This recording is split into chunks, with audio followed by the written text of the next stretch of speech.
दोस्तों आप लोग देखेंगे state bank of India SBI ने अपने क्वार्टर 3 के नंबर्स डिस्क्लोज कर दिए हैं। भाई कैसे रिजल्ट्स रहे चलिए देखते हैं। यहाँ ऑल फिगर करोड़ में डेटा दिया गया है और स्टैंड अलोन डेटा हम इसका देखेंगे इस वीडियो में। बात की जाए टोटल इनकम की तो आप लोग देखेंगे भाई बैंक ने जो टोटल इनकम जनरेट की है वो कितनी है। टोटल इनकम आपको 1,40,914 करोड़ देखने को मिल रही है, जो प्रीवियस में 1,34,979 करोड़ थी और प्रीवियस ईयर के सेम क्वार्टर में 1,28,467 crore.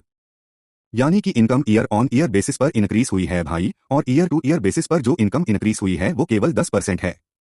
And quarter to quarter basis पर भी इनकम इंक्रीज है करीब 5% के आसपास। तो इनकम इसकी पॉजिटिव रही है और मार्केट एस्टिमेट इसका अवेलेबल नहीं है भाई।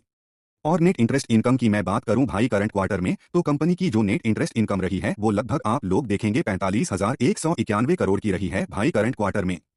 चलिए अब देखते हैं इसका एक्सपेंडिचर यानी जो खर्चे हैं वो 1,08,052 करोड़ के, जो प्रीवियस में 1,07,668 करोड़ थे और प्रीवियस ईयर के सेम क्वार्टर में 1,04,916 करोड़ के। तो एक्सपेंस बढ़े हैं year to year and quarter to quarter, लेकिन रेवेन्यू से ज्यादा नहीं है। मतलब फिर से बैंक ने प्रॉफिट जनरेट किया है। बट प्रॉफिट से पहले एक बार इसकी प्रोविजंस हम देख लेते हैं भाई। तो करंट क्वार्टर में जो इसकी प्रोविजंस हैं वो 4,506 करोड़ हैं, जो प्रीवियस में क्या थी 5,400 करोड़ की और प्रीवियस ईयर के सेम क्वार्टर में 911। ईयर टू ईयर बेसिस पर ये इंक्रीज है और क्यू ऑन क्यू बेसिस पर डाउन है भाई। तो अब की बार जो इसका प्रॉफिट है वो कितना है, चलिए देखते हैं भाई net profit for the period.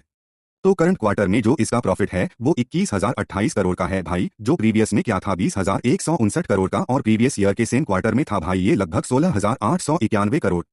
यानी कि इसका ईयर ऑन ईयर बेसिस पर प्रॉफिट्स जंप किए हैं, और जो जंप किया है वो लगभग आप लोग देखेंगे 25% है ईयर टू ईयर।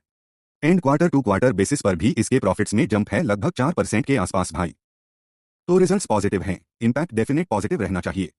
और बाकी आप लोग देखेंगे भाई इसका अर्निंग पर शेयर 22.78 रुपए, जो प्रीवियस में 22 था और प्रीवियस ईयर के सेम क्वार्टर में 18.93। इसके अलावा एनपीए रेशियो वगैरह भी देख लेते हैं भाई इसके। तो नेट एनपीए 18,012 करोड़ के, जो प्रीवियस में 18,459 थे और प्रीवियस ईयर के सेम क्वार्टर में 21,377। यानी कि इसके नेट एनपीए जो है हमें गिरते हुए नजर आए हैं, एक पॉजिटिव संकेत है। इसके अलावा ग्रॉस एनपीए भी आप लोग देखेंगे ईयर टू ईयर 84,360 करोड़ से टूटकर के 73,636 करोड़ पर आए हैं। प्रीवियस में जो 76,243 थे वहां से भी गिरे हैं भाई। तो वाकई में रिजल्ट्स अच्छा है, पॉजिटिव रिजल्ट्स है, इंपैक्ट पॉजिटिव रहना चाहिए। और बाकी ये इसके रेवेन्यू सेगमेंट से भी किस सेगमेंट से कितना रेवेन्यू जनरेट किया है वीडियो को पॉज करके देख लेना। यहाँ पर इसके आपको लायबिलिटीज और एसेट्स वगैरह देखने को मिलेंगे, देख सकते हो भाई। ये नोट्स दिए गए हैं, पढ़ना चाहो तो पढ़ सकते हो। And thank you for watching the video.